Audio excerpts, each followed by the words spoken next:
मुख्यमंत्री नीतीश कुमार जिम्मेदार हैं या उनके सहयोगी भी जिम्मेदार हैं? एक बात साफ है, इस देश की बात कर रहे हैं, बिहार की बात नहीं कर रहे हैं। जो दौर राजनीति का है, India is Indira, Indira is India देश देखा है। अब क्या है वहाँ पे, Modi is India, India is Modi.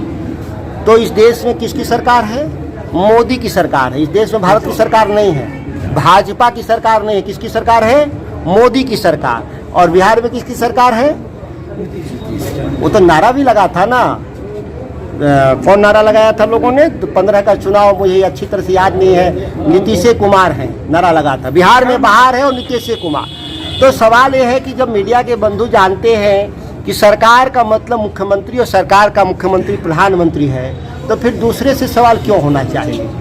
क्योंकि उसी नाम पे वोट भी पड़ता है, उसी नाम पे चुनाव भी लड़ते हैं लोग, उसी नाम पे चुनाव भी जीतते हैं। तो सवाल सीधे सीधे राज्य के प्रमुख, वो बिहार हो, यूपी हो या दिल्ली हो, तो सवाल तो मुख्यमंत्री नीतीश कुमार से है, बाकी किसी से नहीं है। चंद्रशेखर जी को लेकर के पूरा बवाल मचा हुआ है, क्या लगता है उनको इस्तीफा देना चाहिए या फिर माफी मांगना चाहिए? चंद्रशेखर जी प्रोफेसर हैं, हम लोगों से ज़्यादा पढ़े लिखे हैं और प्रोफेसर हैं। वो मंत्री तो बाद में बने हैं और उनकी विद्वत्ता पर हम लोगों को किसी को कोई शक नहीं है।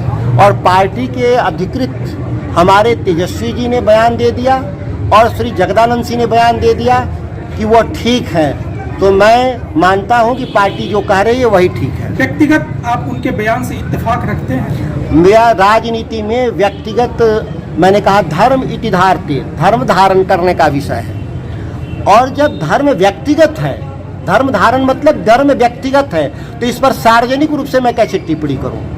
धर्म में जिसको मैं मानता हूं वो हमारा धर्म, कोई जरूरी नहीं है कि मेरा पड़ोसी भी उसी को मानता हो। इसीलिए धर्म को राजनीति से बाहर रखें तो बढ़िया है। विमर्श से बाहर, राजनीतिक विमर्श से बाहर रखिएगा तो देश तरक्की करेगा। धर्म तो केवल संविधान है ना देश में, और संविधान कहता है कि भारत का संविधान धर्मनिरपेक्ष है। तो जिसको जो मानना है मान ले। हम लोग कभी भी कहते हैं, बहुत सारे आस्तिक भी हैं और बहुत सारे नास्तिक भी हैं। तो क्या नास्तिकों को भारत में रहने का अधिकार नहीं है क्या? निश्चित तौर पर अधिकार है। एक से एक नास्तिकों का आपको नाम हम गिना देंगे। लेकिन आप जनप्रतिनिधि हैं, भावना का तो ख्याल रखेंगे? मैं किसानों की भावना को ख्याल रखता हूँ, नौजवानों की भावनाओं का ख्याल रखता हूँ, व्यापारियों की भावनाओं का ख्याल रखता हूँ। हम उनके निजी भावनाओं का ध्यान रखने के लिए नहीं बने हैं। हर व्यक्ति के निजी भावना है। और हम के पैक्स वाला और दस्तखत बना करके पैक्स वाला उसके नाम से पैसा निकाल लेता है और कह रहे हैं कि बिहार में ईमानदारी है, न्याय का शासन है। नहीं, ये लूट का मॉडल है बिहार में। इस तरह से डिजाइन किया गया है पूरे लूट तंत्र को कि बिहार की पुलिस भी जांच करने में फेल कर जाएगी। जांच दे दीजिएगा तो नहीं पकड़ पाएगी पुलिस, इस तरीके से। इसलिए कि तमाम जो गड़बड़ी है वह सत्ता संरक्षित है, और जब सत्ता संरक्षित हो तो उसको आप नहीं पकड़ सकते। ये हालत बिहार के भी कहा गया, देश के प्रधानमंत्री के द्वारा, नरेंद्र मोदी जी के द्वारा 2022 में किसानों की आय को दोगुना कर देंगे। भारत सरकार का RBI का आंकड़े जारी किया है, पिछले 8 साल में 8% किसानों की आय बढ़ी है। कागज में, ओरिजिनल में नहीं, वो 8% का आय बढ़ा है। करना कितना था? 200%। बढ़ा कितना? 8%। वह भी 8% इसलिए नहीं बढ़ा कि आप मिनिमम सपोर्ट प्राइस पर आपने दाम को जोड़ दिया। वह गन्ना हो, मक्का हो, जूट हो, धान हो, गेहूं हो, उसको आप मिनिमम सपोर्ट तो किसी को मिला ही नहीं, तो उसकी आय कैसे बढ़ेगी?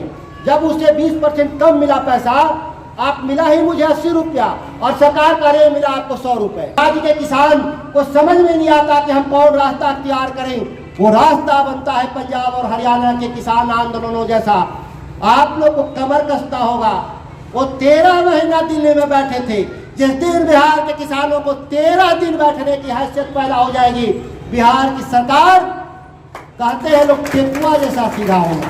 सबसे सीधा किसको माना जाता है? टेकुआ को, रजाई सिलने वाली, वैसा सीधा हो जाएंगे। लेकिन अभी तो हम लोग 13 घंटा भी नहीं बैठ पा रहे हैं। यही हमारी समस्या है। मैं शुभकामना देता हूं आए हुए लोगों को कि आपकी संख्या पर बैठे हैं। अभी चर्चा में पता चला कि सहरसा में भी किसान कई महीनों से वहां धरना पे बैठे हैं। बिहार बदल